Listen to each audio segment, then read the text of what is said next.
scrunchies. Meow meow scrunchies. And here they come. Kitties. Meow meows. Over here. Scrunchies.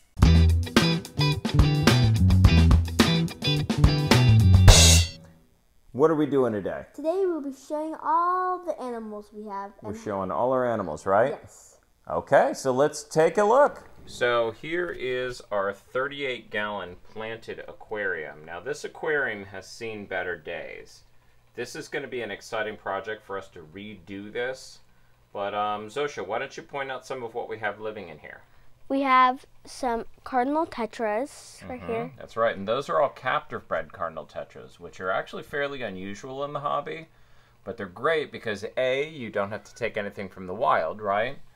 And B is they're very, very well adapted to a wider range of water parameters versus the wild fish that tend to prefer much softer and more difficult to achieve water. We also have a green-eyed rasbora. Green-eyed rasbora, that's right. Up on the top, right here. Yep, there's only one of them there.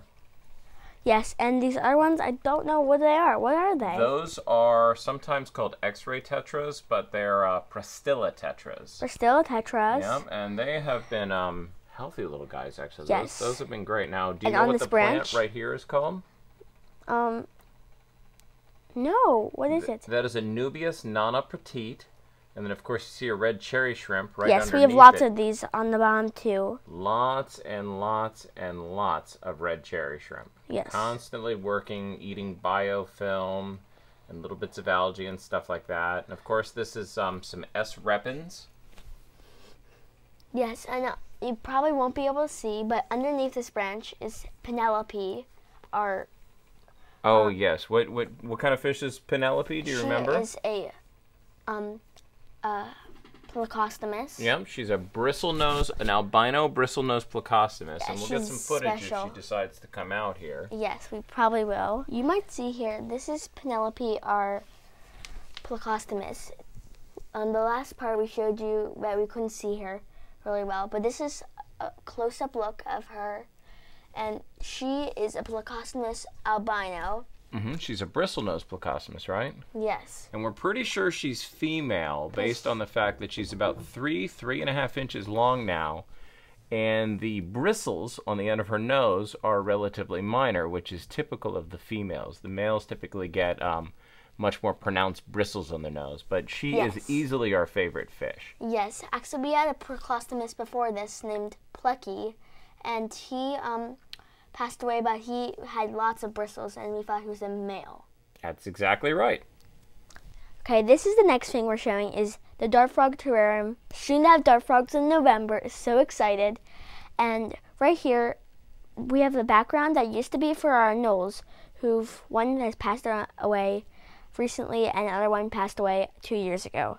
So behind all of these layers, you can see there is spray foam, which has cork bark inside it, then was carved into shapes, then added, not touching the cork bark, we put black silicone on top of it, and while we did that, around the whole back, we added coconut fiber and different little pieces. That's right. That's a technique that we learned from other YouTubers, including one of our favorites, Tanner, with Serpent Design. And it makes a really neat, realistic background. And right here, as you can see probably by the little layer difference, is the base of the terrarium, and it's like it's not like actual nature like thing. It's like a little base so to keep the water level. That's right. They call that a false bottom. And then so the dirt doesn't get separated, we put some mesh right here, and it's underneath the whole aquarium. And then we put some special soil on, didn't we? Yes, we put some special soil So we're looking mix. forward to this maturing and getting ready for frogs, right? Yes. And what are we going to name our frogs? Do you have any name ideas? Petunia and Vernon. Vernon and Petunia, yes. So we have to pick out Vernon and Petunia, but that's to come in a future video. Write in the comments, what do you think, why we named them Vernon and Petunia? Ginny! This is Ginny right here. She's a black and white tuxedo American short hair. She loves her snacks. Her favorite color is yellow and purple, and she loves eating treats. Ginny. She sleeps on my bed and loves hanging out. the friendlier of the cuties and is already like so outgoing to meet new people. Not really that shy. Her favorite color is yellow and purple? Yes. I did not know that. Yes. What about our other cat? Oh, yes. This is Harry. He is less outgoing. Not so, like, when he meets new people, he's pretty sketchy. He's super sketchy. Yes. Call it like it is. Yes, but he's the softest cat in the world. And both of our cats were rescues, weren't they? Yes. Harry's from North Carolina and Ginny's from Pennsylvania. That's right. Yes, they're super cute. And Harry, once you get to know him, he's all cool and he loves sleeping. He's the most relaxed cat you'll ever see. And he's got the loudest purr I have ever heard on a cat. He sounds like a motorcycle. So this is my mossarium. We made it about a month ago. The star moss isn't looking so good. It's browning in sections. We also have the pillow moss, which is looking much better. Still not looking at 100%, but it's just an experiment we tried. So we also have these white rocks that are larger. We made a path, and there's layers on the bottom, which are the first white layer of rocks, which are like the base layer. And then you probably can't see because it's a black mesh, which separates the dirt from there so the dirt doesn't get inside it, the rocks. And there's lots of condensation on the sides, and it's an open top terrarium. We made this out of a fairy garden container I got for my birthday. Yeah, and this is something that we're going to redo at some point as well, and maybe we'll come up with something new to do with it, right? Yeah. Sounds good. These are my narwhal cacti garden. So my first one, we made it out of a narwhal mug, and it has this purple flower on top with spiky points. Spiky points? Now, yes. Is that flower real? No. No, they just glue it on top at that store, but it looks cool. Yeah, I guess. And then what is over here? This is my other one that was made to be a planter, and it has the cutest cactus ever. Maybe we should move it to this side so we can show you. There's like little foot. They look like little feet, or bunny rabbits. And there's a pink flower on that. And this is the one in the back behind this one is a purple flower, which this one looks the least best doing, but it still looks really cute and fun. Welcome to the workstation where we do most of our terrarium builds and aquariums. That's right. This is where all the fun stuff happens. So yes. It's just a bunch of our junk and a bunch of our equipment. Right? Yeah.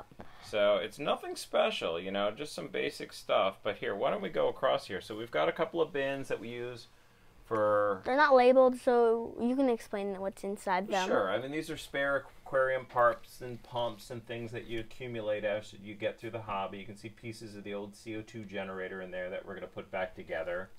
And some aquarium chemicals and some filter media and stuff like that. And, of course, boxes of aquarium tools, spring tiles, and isopods we'll that we're going to show you here closer. in just a little bit. And these are all terrariums yes. that we're going to build on the channel coming up. Now, the cool thing about these is go visit your local thrift shop. And you'll find tons of cheap, affordable things. Like, we found like all these things for less than $2. That's exactly right. Most of these cost like $1. A yes. glass bin like that. Yeah, like this. This was $6, which we bought from... That was $6 new. This big one cost $1 at a thrift shop, which is pretty cool. And then just some basic stuff that we use to do our projects. Yeah. So let's show you those springtails and isopods next. Okay, so what we've got going on here are springtails and isopods, and this is half of the culture that we put in the vivarium. Should we like get a show inside? Yeah, we'll see what we can get here. So if you flip over one of those leaves, you're going to see here. Go ahead and put that down. No, flip it over. Oh. There we go. No, this is good. You can see them. See those guys zipping around there? That is a springtail. Yeah. And you can see a little tiny one next to it, which means that they're breeding as well. So you can see a little itty-bitty one in the middle of the screen. Yes. So that's what we want. We're trying to increase the population. Now, these guys are detritivores, and they eat mold and fungus and stuff like that. So what I did for food in here, and it's just some of our aquariums, or I'm sorry, vivarium substrate with some leaves on top, and then I actually put an algae wafer that we use to feed Penny, our Plecostomus, in there, and as you can see, it's predictably molding, and the springtails are all over it. They absolutely love it. So good for them and them liking mold. Now this is what? Why don't you tell us about this, These Zosia? are the isopods. This is our isopod culture. Now there are fewer in here, and this one hasn't gotten as much of a boost.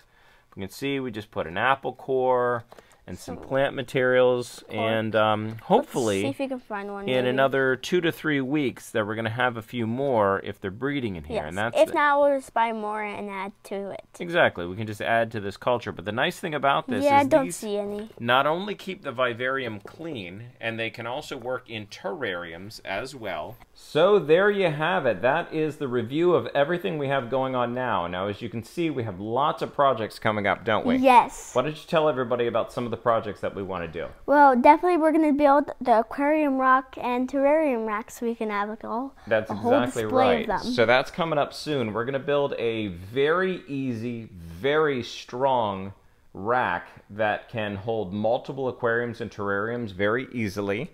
And that'll give us lots and lots of room to expand our collection on the channel, and you guys will come along on that adventure with us. Now, what are some of the other things that we're planning on building for that rack? We're going to have a shrimp tank. Yep, well, that's going to be in the desk, probably. Yep. We're going to do a Caridina shrimp tank, which is a variety of freshwater shrimp.